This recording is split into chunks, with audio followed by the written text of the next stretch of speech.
আজ আপনাদের সাথে শেয়ার করব আমার ঠাকুমার হাতে বানানো এই মিষ্টি আমের রেসিপিটা। হ্যালো এভরিওয়ান, আমি রিয়া। আমার নতুন একটা ব্লগে সবাইকে স্বাগত। প্রথমে আমগুলোকে কেটে জলে ভিজিয়ে রেখেছিলাম। তারপর বাতাসা আর চিনির শিরা করে আমগুলোকে ভালো করে জাল দিয়ে নিতে হবে। একে একে মশলাগুলোকে ড্রাই রোস্ট করে মিক্সিতে গুঁড়ো করে নিয়ে আমের সাথে মিশিয়ে দিতে হবে।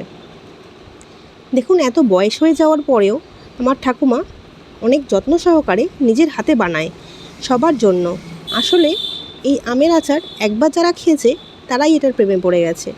আর প্রতিবার এই আমের দিনে যারা খেতে চায় তাদের উদ্দেশ্যে আর বাড়ির লোকেদের জন্য ঠাকুমা এটা বানায়। আপনারাও চাইলে বাড়িতে ট্রাই করতে পারেন এই রেসিপিটা দেখে। যদি কমেন্টে বক্সে এসে কিছু জানার থাকে অবশ্যই আমি মেসেজ করে দেব। ভিডিওটা ভালো লেগে থাকলে একটা লাইক কমেন্ট করে পাশে থাকবেন। সবাই ভালো থাকবেন।